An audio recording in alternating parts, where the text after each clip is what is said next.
If you ask a Christian who is the Messiah, they will point to Jesus Christ as Savior who died for sins and rose from the dead. But if you ask a Jew, they will point to a future king who is to come, and it's not Jesus. This isn't just a small disagreement, it is a fundamental definition crisis. For 2,000 years, the Jewish people have looked at the life of Jesus and said, he was a remarkable man, a gifted teacher, but from a Jewish perspective, he didn't meet the required criteria. Today, we are going to look at the checklist, the specific Bible verses that Judaism says prove Jesus was not the one they were waiting for. Please note that the goal of this video is to explain the historical and theological viewpoints used by the Jewish communities, not to promote or endorse it. Let's begin. Part 1. What does Messiah actually mean? To understand the Jewish perspective, we have to look at the Hebrew definition of Messiah. In Hebrew, the word is Mashiach. It literally means the anointed one. In the Bible, being a Messiah wasn't a divine status, it was a job title. Every king of Israel was a Mashiach. The high priest was a Mashiach. In Isaiah 45:1, God calls Cyrus the Great, a Persian, non-Jewish king, his Mashiach, because Cyrus helped the Jews return to their land. For a Jew, the Messiah is just a human being who is anointed to do a specific set of physical, earthly tasks. He is not God. He is not the Son of God in a literal sense, and he doesn't offer eternal life. He offers world peace. Part 2. The Unfulfilled Prophecies. The checklist. The Jewish prophets, Isaiah, Ezekiel, and Zechariah, laid out a very clear roadmap. If the candidate doesn't finish this list, they aren't the Messiah. Number 1. The ingathering of the exiles. The Messiah must bring every Jew back to the land of Israel. Isaiah 11:12. He will raise a banner for the nations and gather the exiles of Israel. He will assemble the scattered people of Judah from the 4 quarters of the earth. Jewish tradition argues that, during and after Jesus' life, the Jews were actually scattered further, the diaspora. For Jews, the ingathering hasn't happened yet. Number 2. Rebuilding the temple. The Messiah must rebuild the Holy Temple in Jerusalem.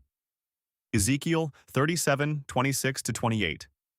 My dwelling place will be with them.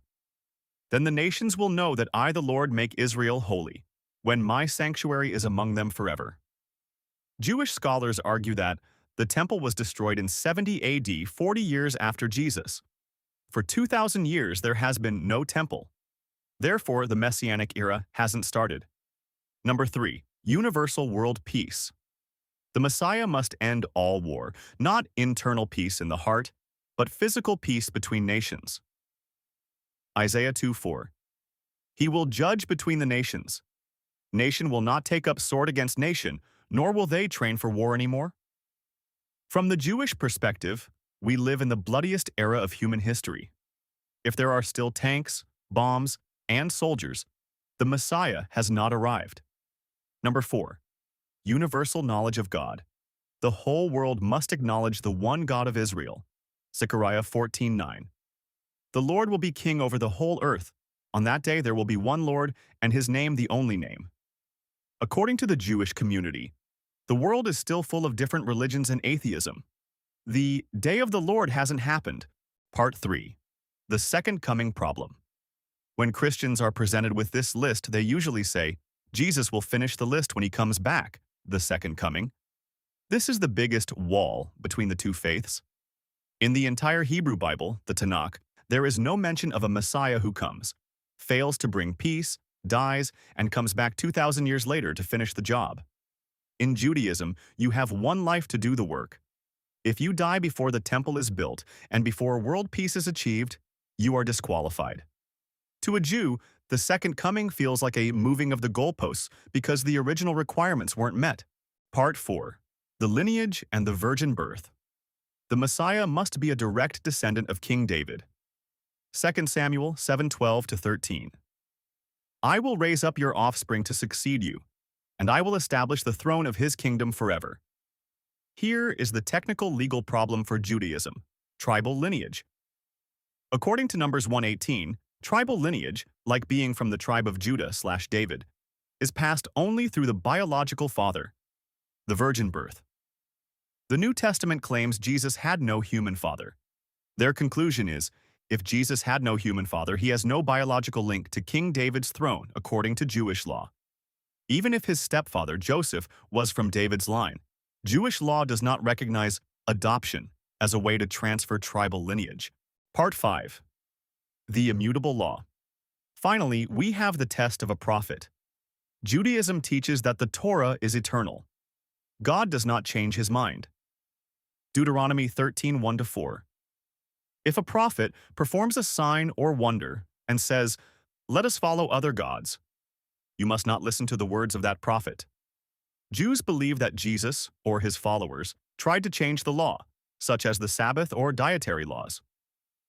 To a Jew, even if a person performs miracles, like walking on water or healing the blind, if they tell you the law of Moses is finished or old, they are a false prophet. Miracles do not prove someone is the Messiah. Obedience to the law and fulfilling the prophecies are the only proof. Conclusion: two different conversations. So, why don't Jews believe in Jesus? Because the world is still at war, because the temple is not rebuilt, because the law of Moses is still seen as eternal. At the end of the day, Judaism and Christianity are talking about two different things. One is looking for a sacrifice to save them from sin. The other is looking for a king to save the world. Until the world is a place where swords are beaten into plowshares, the Jewish people will continue to wait. Thank you for watching. Let me know your thoughts in the comments below. If you found this helpful, please like, share, and subscribe for more Bible history and theology explained visually.